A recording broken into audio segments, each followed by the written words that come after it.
hey. I was just saying we should have posed like the poster, like me, like the one eye half closed, like that, and you sitting there like.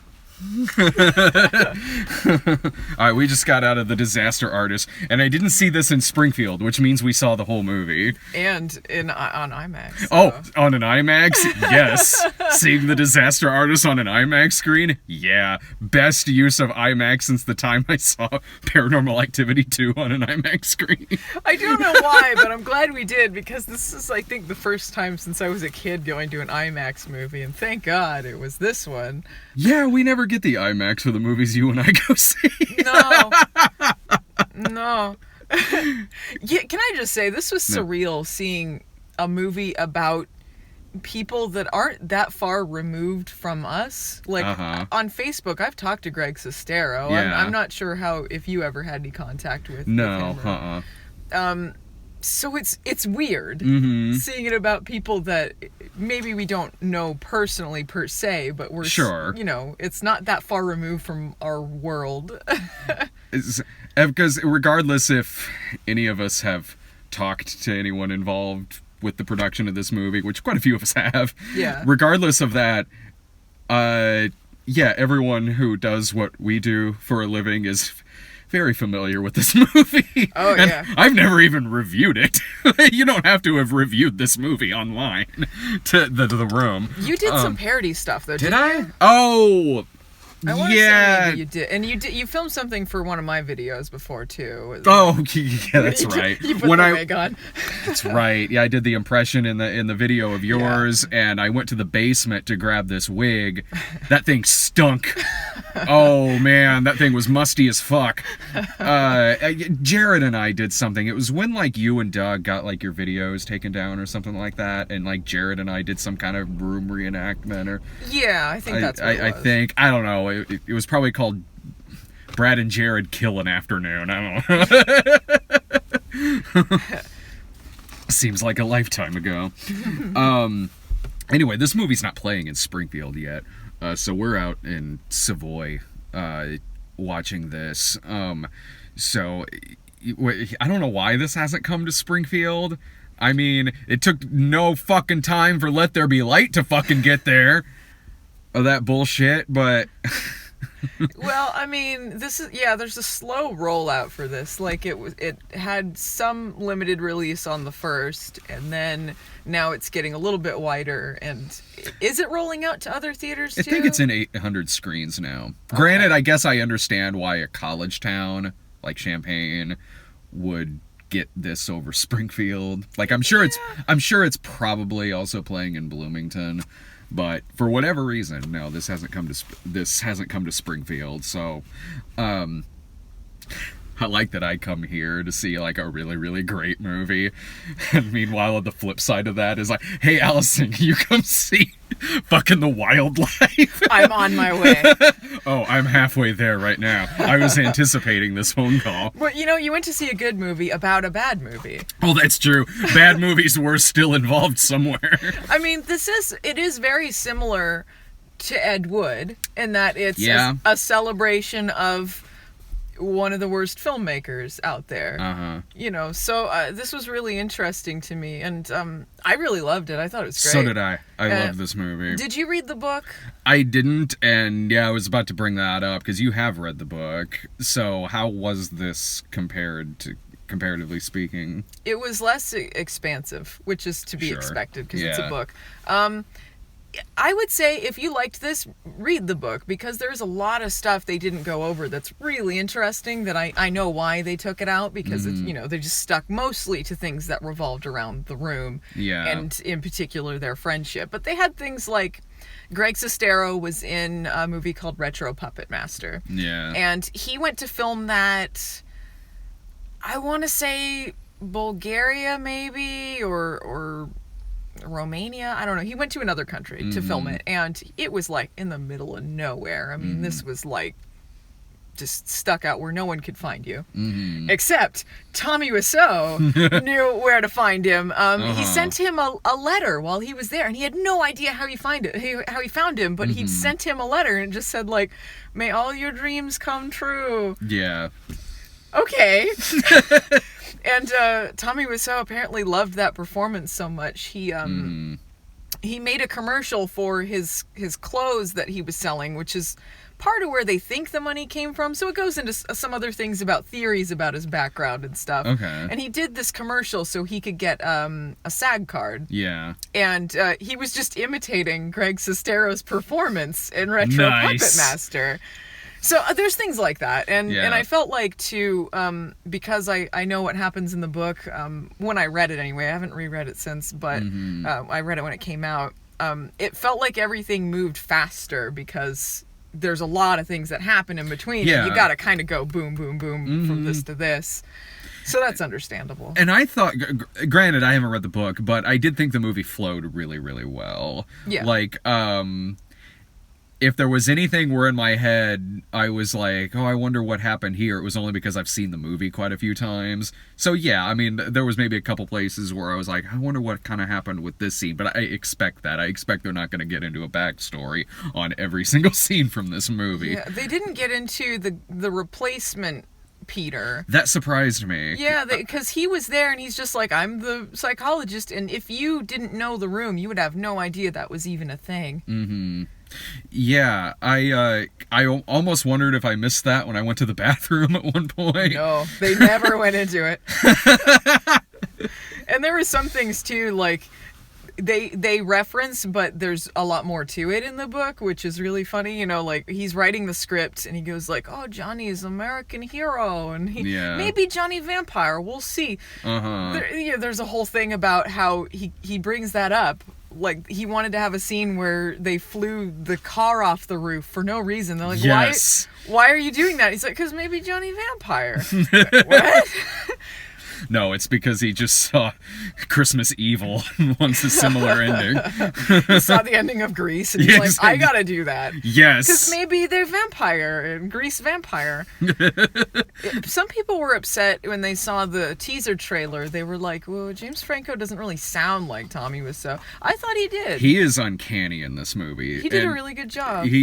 He's great in this film, and I don't know, maybe if you saw just that teaser trailer, because that teaser trailer, it's funny, but it doesn't go into the different levels that this performance goes to in this movie. It's actually a pretty genius performance because there are moments where it is really uncanny. There are moments where he is pretty off-putting a bit, and also it never goes into parody. Like, it never goes into really, really self-aware or anything like that. The movie is actually pretty dramatic, and a lot of that does come from him. It is an almost near perfect performance in that regard, because so easily it could turn out like The Room, where it would be an unintentional comedy. It just happens to be about the making of The Room.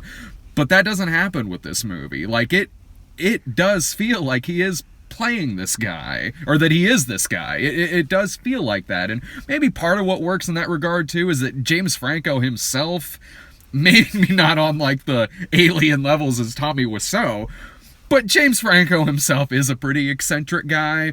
And along with that, like, it was even cool that it's Dave Franco playing Greg Sestero, because this kind of is a story about two guys who kind of become like brothers in this film. I really did love this movie. James Franco is a good-looking guy, and I would forget it's James Franco watching this. So would I. He would look like Tommy Wiseau, who is considerably different looking than James Franco. Mm-hmm. And it would be really difficult to pull this off, not only because you have to get this bizarre speech pattern down, but you also have to make it intelligible enough for the movie. And they managed to pull that off. There wasn't that many times where I didn't know what he was saying, and when that happened, it was sort of purposeful. I felt that way too. Anytime that did happen, which honestly wasn't that much, for the most part, I really did understand a lot of what he was saying. And whenever maybe you didn't, everyone else in the movie was confused too. Yeah, like that's sort of what he's like. He's such an off-putting person. And it's funny, the narrative that they pull here, because there's some things I don't know if they were in the book. I don't think they were. Like when they have the fight playing football, and he's asking him about his background. I don't think that happened. Okay. So there's some things that they take some narrative license with. Sure, I get that. But it is interesting thematically. There's this recurring thing about he goes to an audition and the guy says, like, you look like a villain. You look like you could be like a Frankenstein. And they do play it for laughs, but you totally see why this hurts his feelings and why he doesn't want to be the villain. And he's casting himself as the hero in this. Yeah. But throughout the movie, in his real life, he is sort of the villain. Because he sabotages his life and Greg Sestero's life. Throughout it, even though it does turn around, you don't feel like he's a monster. But you get why he is sort of the villain. And that these two do start out really just kind of only having each other, because the first act of this movie does work as like a late 90s, early 2000s period piece about struggling actors on the West Coast. And There's these some two good music choices. Yeah, the movie does have a really, really good soundtrack. Yeah. Especially if you love that era of pop music. Like, Marky Mark and the Funky Bunch is on the soundtrack. Like, fuck yeah. No, the first act of the movie does work in that regard. And you mentioned Ed Wood. There was one thing that it reminded me of to a point. Like, there was a movie some years ago that's a great movie called Lovelace that's about Linda Lovelace in Deep Throat. Okay. That was a very dark and disturbing movie. I wouldn't say that about this movie, but one thing that the two do have in common is that they show you things that, even if you've just seen The Room or if you've just seen Deep Throat, they show you things that you're familiar with and maybe you've had a laugh about in terms of certain sequences from that movie, and it catches you, it puts you off your guard, because you'll be laughing at the making of this scene or the making of that scene, and there are funny stuff in this involving like Seth Rogen and some people, and in Lovelace there was some funny stuff there involving certain scenes from that. But then pretty quickly it shows you kind of the dark side of this story. In Lovelace's case it was very brutal. In this, just that it becomes crazy. It becomes like kind of a horror movie. Like, yeah, it's showing you scenes that you watch The Room and are very funny, but when you see the making of them in this movie, it's actually fairly dramatic. The and sex kind scene. of yeah. And even how he's interacting with some of the crew and how he's really having this mental breakdown while making this film. The movie did a really good job at that, and it never became unintentionally funny or anything like that. When it was serious, you were sitting there like, oh my god, yeah, you're watching this guy have this breakdown and be this kind of terror while making this film, and it works because you still want to see a movie about this. It isn't just suddenly like, oh, fuck this guy, I don't want to see this fucking movie about this shit. No, He's a fascinating person. And one thing that I did like, they did go into the dark parts of it. Like, it never felt like it was sugarcoating anything, no, but it it didn't didn't feel like it was like, here's the real, true dark story. No, it wasn't like like one of those TV movies, like The Real Story of Mork and Mindy. The real Saved by the Bell. Yeah. But one thing that I liked about this, and one thing I loved about the book especially, was that it was touching. Yeah, and it is. And you understood why they were friends, because Tommy Wiseau would be a really difficult person to have a personal relationship with. And in the book and in this, they have moments where you realize why Greg Sestero likes him, why he likes Greg Sestero, why this odd couple becomes such great friends, like brothers. They have the scene where they go and they look at the site where James Dean died. Yeah. And they make that pact together. And you see this evolution from this 19-year-old kid who's so shy, and he just wants what Tommy Wiseau has, which is this confidence and like just going balls to the wall and not caring what other people think. And you see him grow as a person and get that confidence. The movie is very inspiring in that regard. And touching, like you said. Like, it is inspiring in the sense that, like, you know how this movie is going to turn out. The Room. If you've seen The Room, you know they're not going to end up making Citizen Kane in this film, so to speak.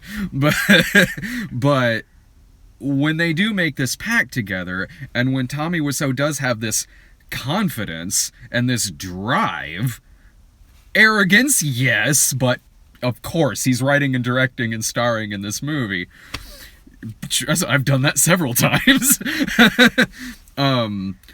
But it is inspiring when you see it. You do respect it. You do respect how much this guy does love this project, and how his love for this project is. He wants to see it through. He wants to see this completed. There's never a point where, when he's directing this movie, that he's like, fuck, I hate this shit. Like, this is just a disaster or something like that. Up until the premiere, like, he's sitting there, and it is kind of heartbreaking. When they're laughing and he's crying. Yeah. Like, it is heartbreaking watching that. But... And that was another scene, too, where it starts out funny because you know the audience is going to end up laughing at this movie that's about to happen. Jason Mantzoukas has a funny line. Seth Rogen does. He just says, I don't like this. Yeah, I don't like this. That's all he says. He's great. He's only in this a couple times, but he's great in it. But, like, yeah, you're laughing at these funny lines and stuff like that, but then it does show you the reality of this situation, too, which is that this guy does love this project, so it is heartbreaking seeing him there crying because everybody's laughing about it. But at the same time, it turns itself around because the two of them have that talk in the lobby, and he does embrace the movie, you know. He doesn't suddenly hate it. He doesn't suddenly think that it's a failure and he's an embarrassment or anything like that. No, he embraces the reaction that it gets. He accepts the fact that, well, some kind of positive reaction came out of this. And that's what I love about So Bad It's Good movies like this. That celebration of, it didn't really turn out like that, but it does give people something. You know, people are really enjoying watching it, and that's why people still go to screenings of this. Yeah. And they still have a good time, and we're still talking about it in 2017. Maybe we'll start getting some more movies like this, like like the Birdemic movie? Troll 2. Well, the documentary about Troll 2 was great. It's great, which was absolutely fantastic. Like, what if that were to happen to, like, something that's just, like, mediocre? Like, there's a movie... Ready Player One? No, like, say in, like, years' time, there's a movie that comes out about the making of The Mountain Between Us, and it ends with people in the audience just going, I guess. The hell was the point of this shit? Movie about the making of Heaven's Gate would be good. Yeah. I enjoy this new vision of movies like this. I mean, granted, Ed Wood was kind of the same, but I do appreciate when people can really get into the, like, what happened, who are these people, what did it mean to them, and not just like, that movie sucked. Yeah, which is one of the things I love about this movie. So easily, this movie could have been hugely self-aware or mean or a parody film or something like that, and it's not. It is funny, yes, but only when it's intentionally funny, and it does get very, very dramatic, and the performances are solid. When they're reenacting the scenes from The Room, it's pretty freaking uncanny, honestly. They were spot on with their reenactments, and they did a neat thing at the end too in the credits where they just play the scenes side by side. Yeah, which I think is probably nice for people who've never seen The Room. But I just thought it was neat just to see, like, how close they actually got it, which was pretty damn close. Yeah, it was neat to see that, and there were a couple of times where I was going back and forth, like, okay, which one? But I don't know if that ending was really all that necessary, honestly. Like, it probably could have been, like, a DVD extra or something. Yeah. But I've seen The Room a bunch of times. I don't know, maybe that would play better for somebody who hasn't seen The Room. Yeah, I don't think know. so. But I mean, it was cool. Like, it was cool in the sense that the reenactments were that spot on, but I kind of felt that way even before it did that thing at the end. Honestly, that might be the only real criticism I have about this movie. I don't know if that was really necessary at the end. It was impressive, yeah, but the movie had already kind of wrapped up. Like, it already had its, like, ending title cards on the screen. Yeah. I don't know. Did you like that thing they did at the end, or did you? The reenactments? Yeah. Or did you think it was necessary at the end? I liked it. I see why they did it. Like, because I think if people didn't see The Room, it would be interesting to see these side by sides. Yeah. And I just thought, like, I would. Like, if I was scrolling YouTube and, you know, side-by-side comparisons, stuff like that, that's something that interests me. So I didn't think it was unnecessary. I don't know, like, maybe if I was rewatching it, I wouldn't feel like rewatching that part of it. Sure. But, I mean, I didn't think it was unnecessary, I guess. Did you see the video of, I just saw this today, where they added pretty realistic gore to scenes from Home Alone? No. Oh, watch that shit. It's fucking it is. Oh, I want to actually put that in the movie Home Alone and show it to someone who's never seen the movie before and just be like, hey, you know, this is 1990. Kids' movies were just more graphic back then. It seems like something Phelan would do. Oh, yeah. Review it and then edit it so he's a horrible monster. Yeah. The house is mine now. Is he turning into Lewis? The house is mine now. Wasn't that the alternate ending that Phelan did? Right, yeah. Yeah, check that shit out. That made my day. But no, I highly recommend this. I am curious how it plays if you haven't seen The Room. Probably fairly well, because it is that great of a movie. I haven't seen a lot of Ed Wood's movies, but I still enjoyed Ed Wood. Yeah. So, I mean, like, obviously I've seen The Room, but I think it's, like, just a really interesting movie about two unlikely friends. Like, I think people would enjoy it if they don't know The Room or aren't necessarily into that kind of thing. Same here. I don't think this movie would be getting as great of reviews or as widespread acclaim as it's getting if that wouldn't be the case. Yeah, you know, the performances were really good. The narrative was solid.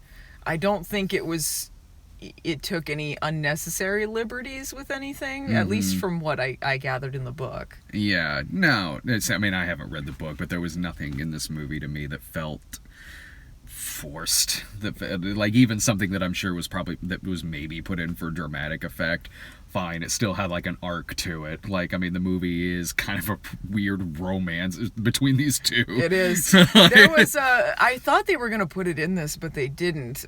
In the book, they went into, I think it was the part where Tommy was meeting his mom. Oh, and then, like, she asked if he was gay at one point, like, because he was acting kind of that. I think he was like the typical Tommy Wiseau answer where you don't really, you're like, what?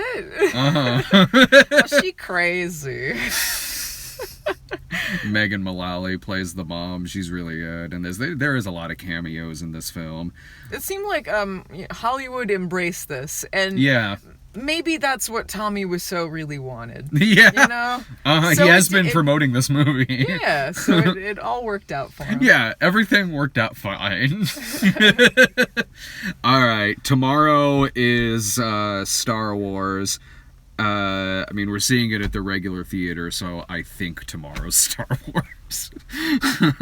Unless, again, I don't know, an elephant stampede happens in the movie theater this time. People in the comments are predicting alien invasion will be the next thing that happens at that theater. All right. Thanks a bunch, everyone in the chat, for watching. See you next time.